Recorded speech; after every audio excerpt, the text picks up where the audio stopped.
Tekken was my first fighting game, twice in a way. Once I loved it, and the other time it terrified me. Why was that, and does Tekken make a good first fighting game? And if a beginner does decide to get into Tekken, how should they approach it? That's what I'll be discussing in this video with a lot of help from my friend PersonaxLity. As a child in the late 90s and early 2000s, I played my first fighting games, Tekken 2 and 3 on the original PlayStation. I would button mash through the arcade mode or face off against my younger sister. I think we were drawn in by the characters, the guy with the leopard head, the metal one with a sword, the old man with a funny hairstyle. I even remember spending a school holiday scribbling on a piece of paper pretending it was a language called Orgish, which I imagine Tekken 3's ogre speaking. I had never heard of a special move, but looking at Yoshimitsu's move list in Tekken 2 now, for example, I can see how the game would have lent itself to childlike discovery. Several of these could effectively be discovered through button mashing without ever looking at or understanding the move list. In Tekken, characters can do a throw by pressing left kick plus left punch or right kick plus right punch. I remember figuring out that pressing two buttons together did something special. I didn't have a proper understanding of what it was, but I had taken a step on the satisfying journey of discovery that added a new dimension to the fun of bashing buttons. This was the seed of a deeper passion for fighting games. When I was 9 years old, we moved house and Tekken didn't come with us. I hardly touched a fighting game again until many years later as an adult. One day, YouTube recommended me a video about Arslan Ash, the Tekken player from Pakistan who burst onto the international scene to reveal that, unbeknownst to most of the world, Pakistan had a thriving Tekken scene which was forging players who could take on and beat the strongest players on the planet. Arslan's calm passion creates a magnetic charisma, and his matches against Knee were fast and fluid. I was hooked. I wanted to find out more about this scene. I wanted to better understand what was happening in those matches. I wanted to be a part of those crowds of fans getting their minds blown by Arslan's talent, and I wanted to play. I never wanted to compete at EVO or thought I could get to a competitive level, but I wanted to play properly, with intentionality, and to enjoy that process of learning and improving. So I searched online for how to get into fighting games. I found some simple advice along the lines of 1. Pick a character you like the look of.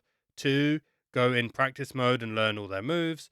Then 3. Go and play some matches with them. So I bought Tekken 7, I picked a character I liked the look of, and there was no way I was going to learn all the moves of a character before playing any matches. So I jumped into the story mode and thought I'll just get to grips with the basics by playing through this and build up from there. But I got stuck. So I gave up and started searching for simpler, more beginner-friendly fighting games. But what if I hadn't given up, but had figured out a plan, followed a training arc even? That's what PersonaxLity did.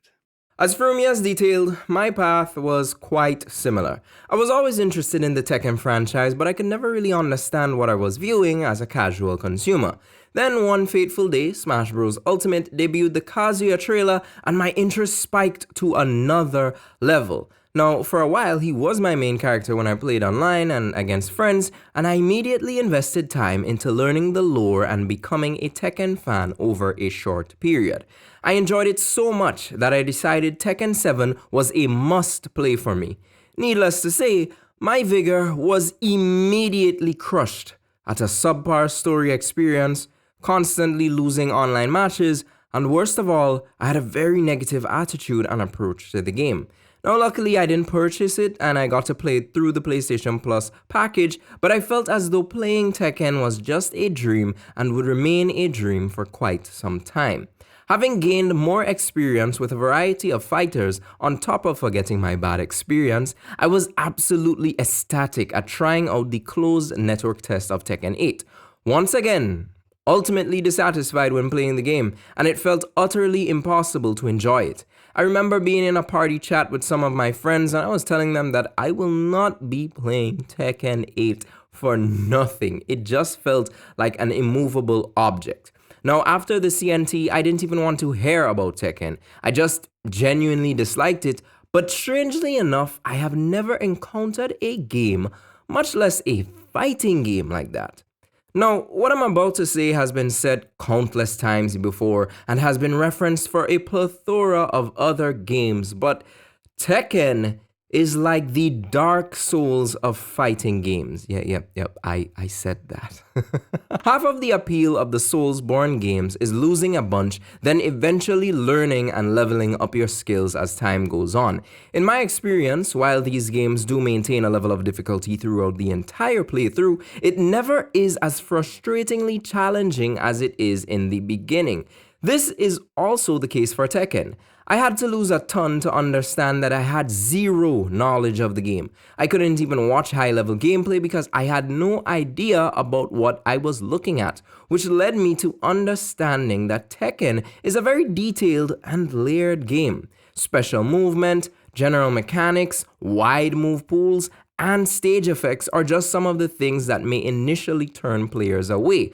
However, after careful consideration of all these elements and layers, I decided that I wanted to learn how to play Tekken, as giving up on the game would not be satisfying at all. If there is a difficulty curve, I'd want to overcome it. So I started the Tekken 8 training arc. I purchased Tekken 7 and set out to getting better at this game. It's still tough. However, when you dig a little deeper, Tekken is a game that wants you to improve. Its replay feature is a big bonus. Not only does this feature have you watch your past match to see how much of an embarrassment you are, it also provides insights on how you could have punished your opponent better and also gives details on what the properties of their moves were. This can be done on both ends, as you can see what your opponent could have taken advantage of in the match. Practice mode is detailed with frame data and other essential information that most fighting games give you. This includes your recommended combos, move demonstrations, and other descriptive properties attached to each technique. I really appreciate the use of sounding out the button presses, as it gives players an idea on how to execute each move. Practice really shines with the punishment mode, which puts you in scenarios to learn the specific punishments against the selected CPU you're facing. This is a godsend, as generally, labbing each character with a move pool that could easily climb to 100 is a pretty daunting task. This generally aids the process, and it can make measuring success a bit better. With Tekken, newcomers may want to measure success even more than other fighting games. Now, while rank mode will be the popularly accepted measure of growth, there are other ways I personally adopted to measure my improvement. The way I went about measuring was in execution. Upon starting my journey, I had to determine which character I'd want to play the most. I thought Jin Kazama would suit this task, as he's often stated by the community to not be a good first pick due to his execution barriers. And story-wise, I'm pretty interested in Jin, and I wasn't gonna make a one-frame link keep me away. Jin, among some others, have the privilege of wave dashing, as well as being able to do the electric wind god fist. In his case, it's the electric wind hook fist technique. Now, improving the execution of these aspects became my daily goal and measure to see if I was indeed getting better at Tekken. It's been a tough journey thus far, and it's one I'm not gonna give up at any cost. Of course, the fundamentals of the game cannot be ignored, and just like any other fighting game, movement, spacing, and character knowledge play a big role in success. It almost always seems as if the most important aspect of a fighting game is picking a main. Old players will advise you to stay away from some characters over others, but my advice, which also comes from browsing through many discussions, is to be honest with yourself and pick the character that you want to learn, even if they are the most difficult. You will learn the fundamentals along the way, as that ceiling will be met, and your basics will have to be polished as time goes on. I don't see how playing an easy character would prepare you for the brutal training and practice required to play Mishima. Would you consider riding a tricycle as a good precursor to flying a jet? Exactly. If you want to fly that jet, get in it. Make mistakes, learn its intricacies, and get flying quicker. Otherwise, you'd become frustrated with your tricycle over the fact that it's not the jet you want. Tekken takes a lot of losing, a lot of wow moments, and most importantly, more humility than ego. As a beginner who got over the barrier of frustration, I want to leave you with this 5-step checklist that will improve your experience as we go into Tekken 8. Number 1. Spend a reasonable amount of time playing through the roster to eventually pick your main.